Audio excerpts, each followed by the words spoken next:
about self-improvement. Of course, I spend a lot of my time thinking about self-improvement because I am a high performance coach and I'm a transformational coach, and I get involved myself in personal development for myself. But what I started to think about was how we tend to get involved in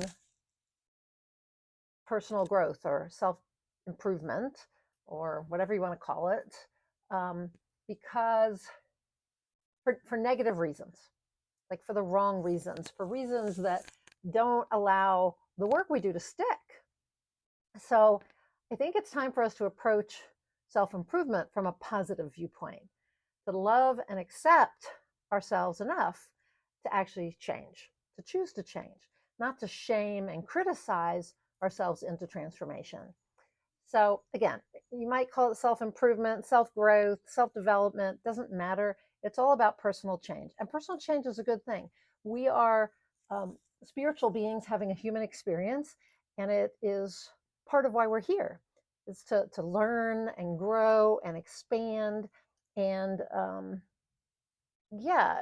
as we live our lives and we do those things, we grow personally and spiritually. But I think we can accomplish those goals by supporting and loving and accepting ourselves rather than constantly beating ourselves up for not achieving our potential or creating the lives that we desire. And I know that sounds a little bit counterintuitive, so let me explain. So typically we feel forced to change, like we have to, right? There's necessity. For example, your mental chatter might be, constantly repeating. Normally our mental chatter is on constant repeat, and it might be telling you all the things you do wrong or that you don't do at all. It's reminding you that you aren't good enough, are likely to fail, shouldn't even bother to try, you're not unworthy, undeserving, all those things, right? So our brain is actually forcing us to feel like we need to change, even if we don't want to. Also, people in our lives do the same thing. So maybe our partner complains that we don't listen, aren't supportive, leave dirty dishes in the sink, intimating that we need to fix all those things. We need to change that. We need to listen more. We need to be more supportive. We need to clean up after ourselves. It could be that your boss chastises you for being late or speaking to people in an angry voice or not meeting deadlines, basically saying you need to fix those things. You need to change, right? Your friends might say you aren't supportive or, in some way you need to change. And you take their words to heart and feel like it's necessary to change in order to please them. Like somehow they see you as not good enough and you need to change. So you're basically taking what they're seeing or saying and believing it to be true. Your parents also, and this might be part of your mental chatter, but your parents can make you feel horrible about yourself, giving you negative feedback, saying, you won't be able to do that. You never were good at such and such. Why would you think you would be now? You've never grown up, whatever it is. And that does make you feel pretty horrible about yourself. And so you decide to prove them wrong, or you decide that, maybe you really do need to change in those ways. But it's all negative feedback, and it makes you believe that you need to, should, must change. And so you make an attempt at transformation, at changing. But the problem is that you decide to change from a place of negativity and lack of self-love, lack of self-acceptance. And you do it for extrinsic reward so that people will love and accept you, right? And that type of change rarely sticks. But there's a gentler and a kinder way to go about self-improvement. And that is to let go of the self-judgment and the self-criticism, to stop the negative mental chatter and replace it with words of love and self-acceptance, self-love and self-acceptance. Now, I know that there doesn't seem to be necessity in that. And a lot of times we change out of necessity, right? We feel the need to change because we want to avoid the negativity and the criticism and the judgment from ourselves and from others. But it motivates our change, right? But it's a broken strategy because creating change from that place never ends up sticking. You feel miserable about yourself, and so then you do something, but it doesn't change. Now, if you take, you might change for a while. Now, if you take a positive approach to self-improvement and come from a place of self-love and self-acceptance, from that perspective, you can actually choose to change because you love yourself enough to do that.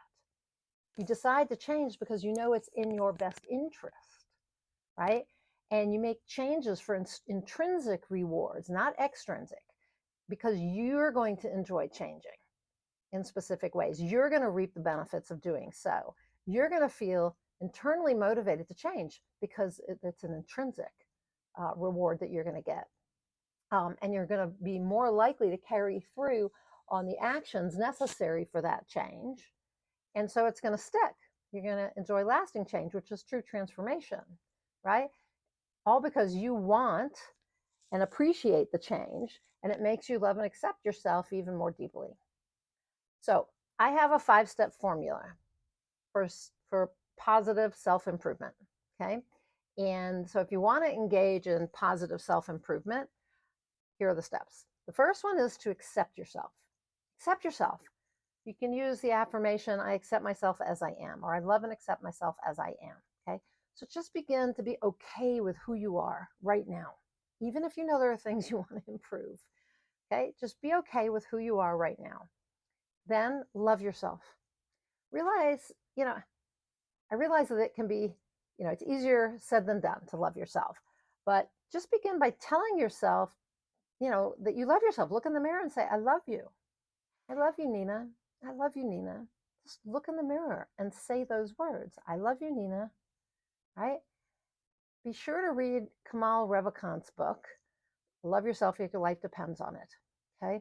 Because it's a phenomenal book to help you love yourself. Okay, the third step is to acknowledge that you want to change in a specific way because you love yourself, not because you have to, not because somebody said you had to, not because your partner is criticizing you for whatever. No, you're going to acknowledge that you want to change for you in a specific way. Okay?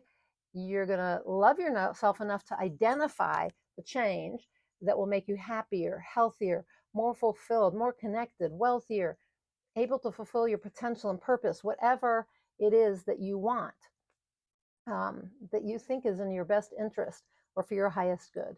I like to use the statement, and I suggest that in this third step, I love myself enough to acknowledge that changing blank would be in my best interest and for my highest good. Okay? And so, sorry, there are like little bugs bothering me.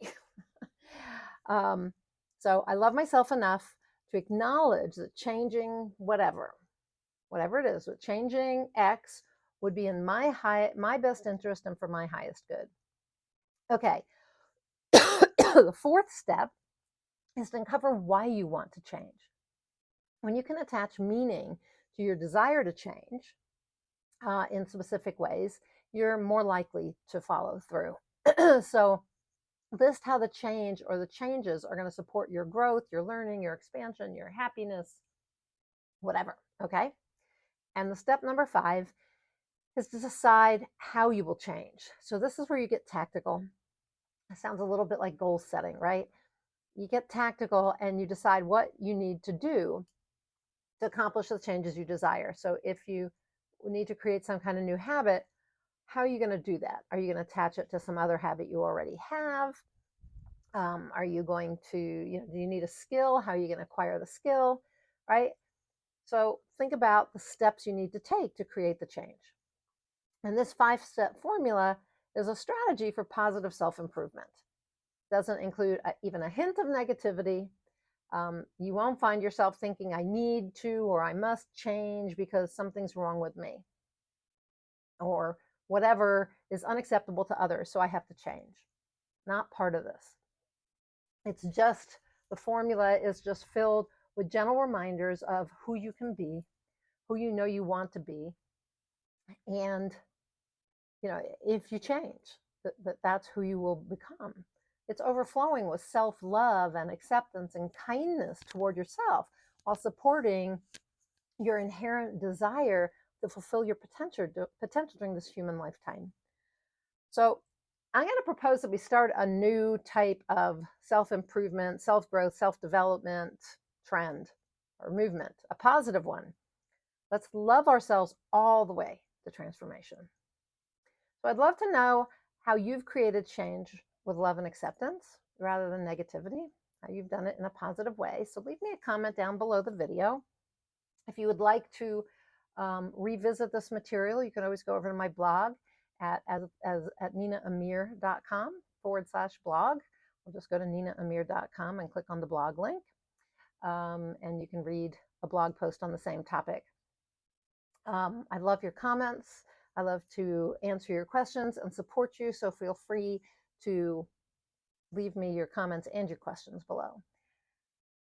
If you are new to me, I'm Nina Amir, the Inspiration to Creation Coach. I am a transformational coach. I am a certified high performance coach. I am the founder of the Inspired Creator Community, where I offer both personal and spiritual growth. So the high performance coaching is the personal growth. Transformational coaching is more of the spiritual stuff. I offer both because you are a spiritual being having a human experience and you need a holistic approach to your transformation. Your self-improvement is going to come much faster if you are dealing with both aspects of who you are, both human and spiritual. So that's what I offer in the Inspired Creator Community. It's all about learning to live a life that feeds your soul. That is my job right now. My lesson is to learn how to do that. And I share what I pull back the curtain, and I share what I'm doing to achieve transformation within me and begin to really listen to my soul and to do the things that feed it, that make me happy and fulfilled. So if that's of interest to you, click on the link above and join the Inspired Creator Community. It really is always my honor to help people get from where they are to where they want to go by getting out of their own way, because that's what transformation is all about, getting out of your own way and moving closer and closer to your authentic self, your highest self. So that is it for today. Until I talk to you next time, go out there and achieve more inspired results.